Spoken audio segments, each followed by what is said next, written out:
नमस्कार दोस्तों, स्वागत है आपका हमारे YouTube चैनल विजय एजुकेशन अपडेट पर। आज के इस टॉपिक में हम पढ़ेंगे राजस्थानी चित्रकला के पार्ट 3 के महत्वपूर्ण प्रश्नोत्तर के बारे में। तो चलिए करते हैं शुरुआत प्रश्न संख्या 1 से। किस चित्र शैली में मेवाड़, मारवाड़ व ढूंढाड़ तीनों चित्र शैलियों का समन्वय दिखाई देता है? तो ऐसी चित्र शैली जिसमें मेवाड़, मारवाड़ व ढूंढाड़ तीनों चित्र शैलियों का समन्वय दिखाई दे वह चित्र शैली है देवगढ़ चित्र शैली। तो सही उत्तर हो जाएगा देवगढ़ चित्र शैली में मेवाड़, मारवाड़ व ढूंढाड़ तीनों चित्र शैलियों का समन्वय दिखाई देता है। देवगढ़ चित्र शैली महाराणा जयसिंह ने 1680 में द्वारिकादास चुंडावत को देवगढ़ ठिकाना दिया, तभी से चित्रकला की देवगढ़ शैली की शुरुआत हुई थी। प्रश्न संख्या 2, देवगढ़ चित्र शैली को प्रकाश में लाने का श्रेय किसे जाता है? तो देवगढ़ चित्र शैली को प्रकाश में लाने का श्रेय डॉक्टर श्रीधर अंधारी जी को जाता है। और देवगढ़ एवं सावर उपशैली मेवाड़ चित्रकला शैली का एक भाग माना जाता है। प्रश्न संख्या 3, किस चित्र शैली को पशु पक्षी चित्र शैली भी कहा जाता है? तो बूंदी चित्र शैली को पशु पक्षी चित्र शैली भी कहा जाता है। बूंदी चित्र शैली को हाड़ौती चित्र शैली के अंतर्गत रखा जाता है। चित्र शैली कहने का प्रमुख कारण यही है क्योंकि इस शैली में पशु पक्षियों के सर्वाधिक चित्र मिले हैं। प्रश्न संख्या 4, बूंदी चित्र शैली का स्वर्णकाल किसके शासनकाल को माना जाता है?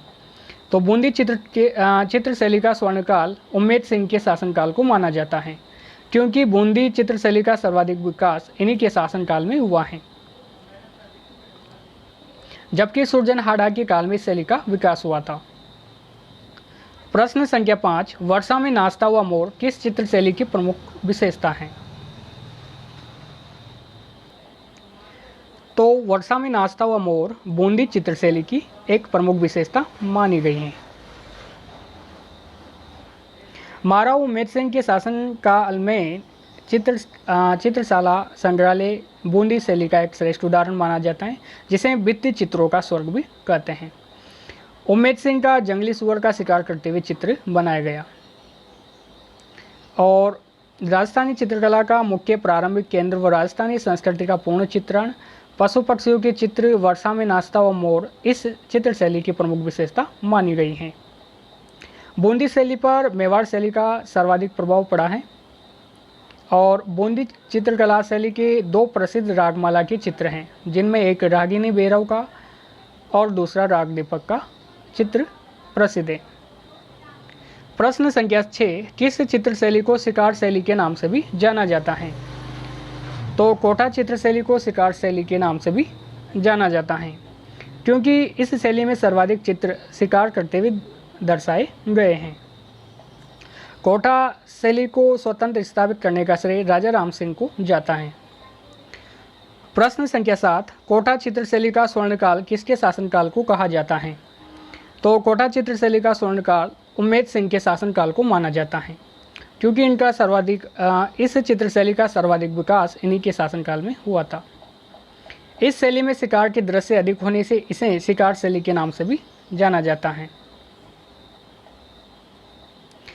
प्रश्न संख्या 8, कोटा चित्र शैली पर सर्वाधिक प्रभाव किस संप्रदाय का पड़ा?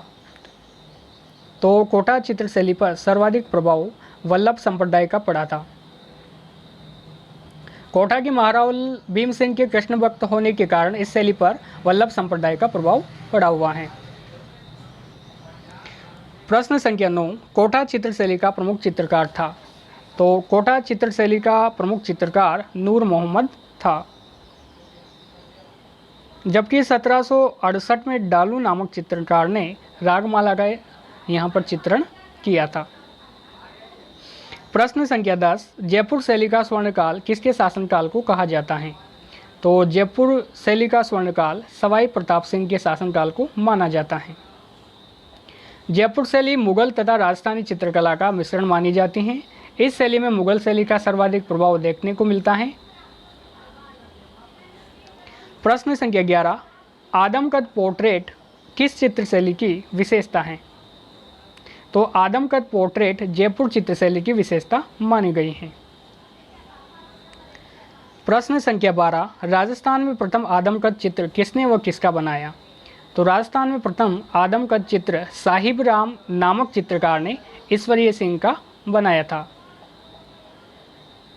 जो कि वर्तमान में सिटी पैलेस जयपुर में स्थित है। प्रश्न संख्या 13, जयपुर राज्य में कलाकार जहां चित्र और लघु चित्र बनाते थे कहलाता था? तो कलाकार जहां चित्र और लघु चित्र बनाते थे, जयपुर में स्थित ऐसा वह स्थान सूरत खाना के नाम से जाना जाता था, जिसका निर्माण सवाई जयसिंह ने करवाया था। प्रश्न संख्या 14, गोपाल, उदय, हुक्मा व जीवन चित्रकला की किस शैली से संबंधित हैं? तो ये चारों चित्रकार आमेर और जयपुर चित्र शैली से संबंधित है। जबकि मिर्जा राजा जयसिंह के समय उन्होंने अपनी रानी चंद्रावती के लिए बिहारी सतसई, रसिक प्रिया व कृष्ण रुक्मणी का चित्रण करवाया था, और माधो सिंह के समय पुंडरीक हवेली में भित्ति चित्रण किया गया। मोहम्मद शाह का नाम भी जयपुर चित्रकला शैली से जुड़ा हुआ है। प्रश्न संख्या 25, अलवर शैली का स्वर्णकाल किसके शासनकाल को माना जाता है? तो अलवर शैली का स्वर्णकाल विनय सिंह के शासनकाल को माना जाता है, क्योंकि अलवर शैली का सर्वाधिक विकास इन्हीं के शासनकाल में हुआ था। ये शैली महाराजा बख्तावर सिंह के समय अस्तित्व में आई, लेकिन इस शैली का सर्वाधिक विकास विनय सिंह के शासनकाल में हुआ था। प्रश्न संख्या 16, जमुना दास, शालिग्राम, छोटे लाल, बक्साराम और नंदराम किस चित्र शैली से संबंधित थे? तो ये सारे चित्रकार अलवर चित्र शैली से संबंधित माने गए हैं। प्रश्न संख्या 17, किस चित्र शैली पर सर्वाधिक ईस्ट इंडिया कंपनी का प्रभाव पड़ा? तो सर्वाधिक ईस्ट इंडिया कंपनी का प्रभाव अलवर चित्र शैली पर माना जाता है। और अलवर चित्र शैली में हाथी दांत पर चित्रण बनाने के लिए मूलचंद नामक चित्रकार प्रवीण था, और अलवर के महाराजा विनय सिंह ने शेख सादी के प्रसिद्ध ग्रंथ गुलिस्ता की पांडुलिपि को जवाहरातों की स्याही से बलदेव नामक चित्रकार से चित्रण करवाया था। प्रश्न संख्या 18, भैंसों का चितेरा किसे कहा जाता है? तो भैंसों का चितेरा परमानंद चोयल को कहा जाता है, जो कि कोटा के निवासी माने गए हैं। प्रश्न संख्या 19, भीलों का चितेरा किसे कहा जाता है? तो भीलों का चितेरा गोवर्धन लाल उर्फ बाबा को माना जाता है, जो कि कांकरोली राजसमंद के निवासी थे। प्रश्न संख्या 20, स्वानों का चितेरा किसे कहा जाता है? तो स्वानों का चितेरा जयपुर निवासी जगन्नाथ माथोड़िया जी को कहा जाता है। जबकि अन्य गांव का चितेरा दांदलिया बीकानेर निवासी बूरे सिंह शेखावत जी को, और ब्लू पोट्री का जादूगर सीकर के निवासी पद्मश्री से सम्मानित कृपाल सिंह शेखावत जी को माना जाता है। तो धन्यवाद दोस्तों वीडियो देखने के लिए। ये थे चित्रकला से संबंधित महत्वपूर्ण प्रश्न पार्ट 3। तो धन्यवाद वीडियो देखने के लिए। जय हिंद, जय भारत।